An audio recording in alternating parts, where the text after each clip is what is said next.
Kakinada port నుండి ration బియ్యం అక్రమ రవాణా జరుగుతుండటంపై డిప్యూటీ సీఎం పవన్ కళ్యాణ్ ఆగ్రహం వ్యక్తం చేశారు.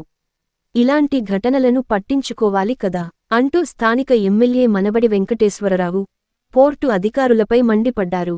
ఇటీవల 640 టన్నుల పిడిఎస్ బియ్యాన్ని పట్టుకున్న ప్రాంతానికి నౌకలో వెళ్లారు. ఈ పోర్టు నుండి గత పాలనలో మొదలైన అక్రమ రవాణా ఇప్పటికి కొనసాగుతోందని, దీనిపై జవాబుదారీతనం లేదని మండిపడ్డారు. 65 exporters. What are the names? Sir, Venkatesh Sortex, NK Grains, Kodandrama Oil and Raw Rice Mill, KPR, Sri Lakshmi, NK Balaji Rice Industries, Lavan International, Sri Sai Teja, Aravindo Agro, Satyam Balaji, Sainath. Who is the owner of Aravindo Agro? I'll get the details. Surya Sri Rice Mill, Sai Bhaskara Exim, Manasa Quality Enterprise.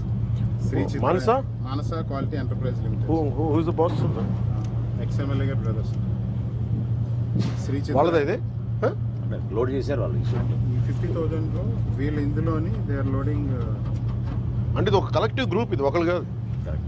Each space కొనుక్కుంటారు sir. మొత్తం 50,000 లోని ఒక్కొక్కరు 1000 turns 2000 turns అలాగా 65 members ఉన్నారు. So వాళ్ళు ఎంత ఉంది total?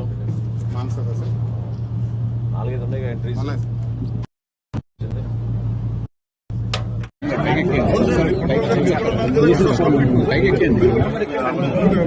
సింగిల్గా మాట్లాడుతున్నాం, కూర్చొని ఏం మాట్లాడడం అక్కడ మీరు ఏమన్నా జరుగుతున్నాయమ్మా, మీరు కూడా కాకుండా ఎట్లా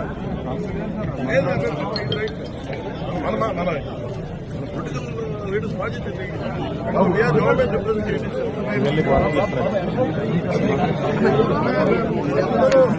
ఫైట్ చేసింది, కొట్లాడేది అక్రమ రవాణా బియ్యం ఉన్నది.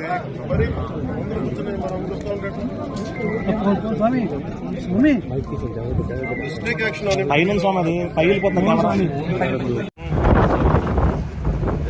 Currently there are 10 ships in Kakinada port right now.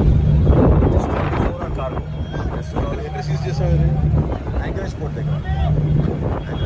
ఎందరో ఇక్కడ నుంచి అదే కనిపించారా?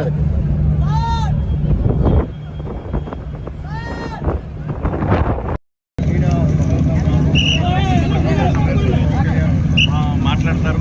అది బియ్యం అక్రమ రవాణా జరుగుతున్న తీరు ఎలా వీళ్ళు ఎలా వచ్చేస్తున్నారు? తోసేస్తాం, పుష్ వెనక్కి పుచ్చేస్తాం.